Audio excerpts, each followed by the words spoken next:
I don't know if anybody else can hear it, but a lot of the noise seems to have calmed down. There are always these cycles whenever something big is shifting in the gaming industry. I think Ubisoft is quite aware of this. I think its leaders understand this particular pattern. Gamers will usually vent their frustrations as loud as possible. There'll be videos, there'll be content, there'll be controversy, there'll be conversations, there'll be important, revelations and so on and so forth. And then eventually everything, goes ahead and calms down. I remember just a few years ago, everybody was making noise about EA's FIFA and, all of these other things. People were complaining about Battlefront 2, but at the end of the day, most gamers still enjoyed those systems and microtransactions. It's just that the loud, part of the conversation seemed to be the ones maybe moving things a certain direction. But that was not necessarily the case.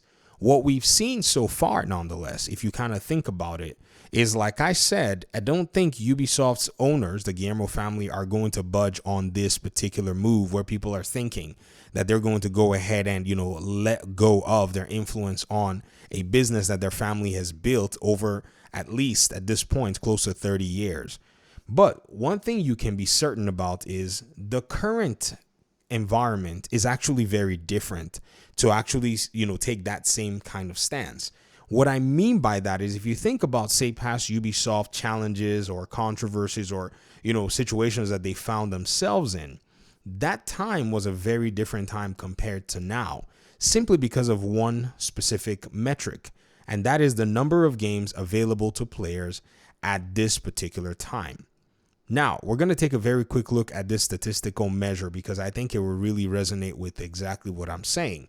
So around, say, 2010 through, say, let's just look at 2016. This is when the Division 1 came out. A lot of Ubisoft games were going through this phase where gamers were seeing them release these really high fidelity trailers, and then when the game launched, it was a different game. So basically, gamers felt like they were not getting the product that they were expected. Around this time, you could see a lot of storefronts, especially Steam, changing its policy. But also look at the number of games that were published on Steam around that time. It was nothing compared to now. The number has simply doubled. I mean, for those of you who are in the Division ecosystem, the year that Tom Clancy's The Division came out, there were 8,100 games. Sorry, The Division 2 came out. There were 8,100 games published on Steam that year. The year that The Division 1 came out, there were 4,661 games. That number simply almost doubled from the first game to the second game's launch.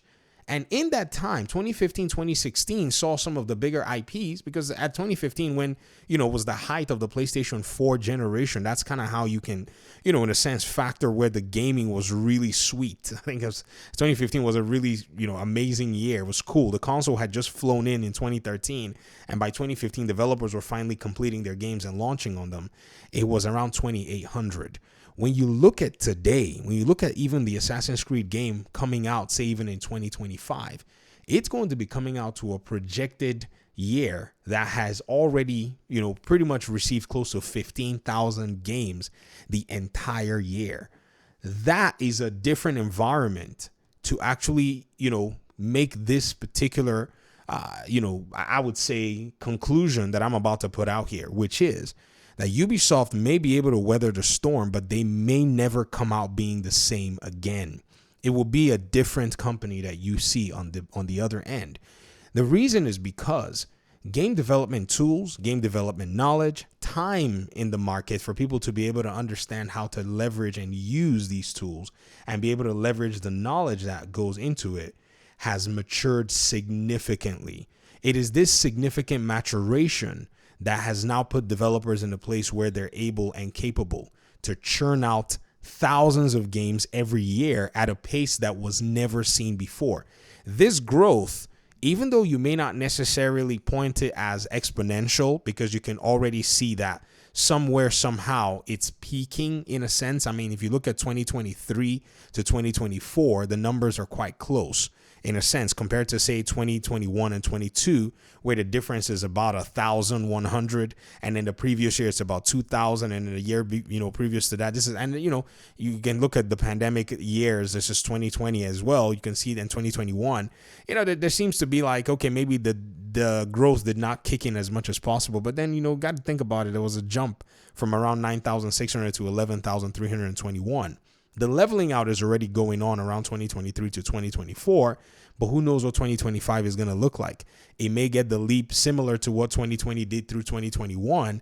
And again, this is going to be something that influences gamers, because now gamers have the luxury of saying, I'm not interested in buying your game because there are many more games that I can spend my money on. This doesn't even include the backlog of thousands of games that have never been played by a lot of individuals.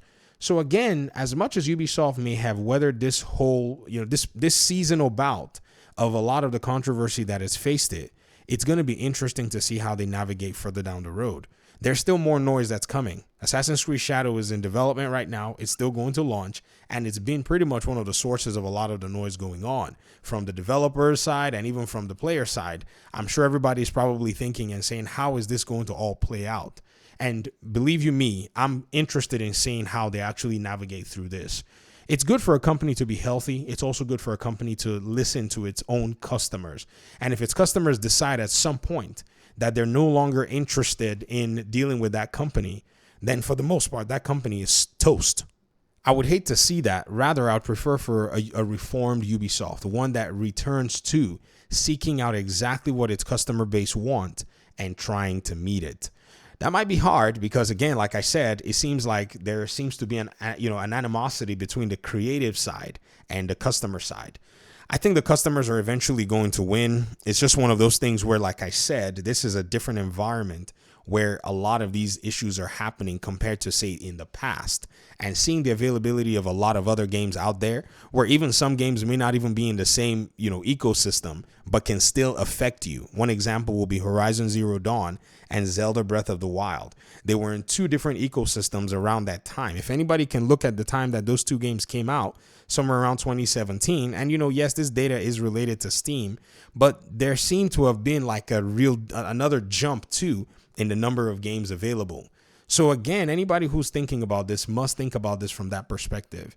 And if they see Division in that light, I think it will make a lot of sense for them to realize that, yes, there is a scenario where, Ubisoft takes a whole different face after all this is said and done. Let me hear your thoughts in the comment section. Thanks so much for watching the video. I really appreciate you guys' time and audience, and hopefully we'll talk pretty soon in another one. Peace out.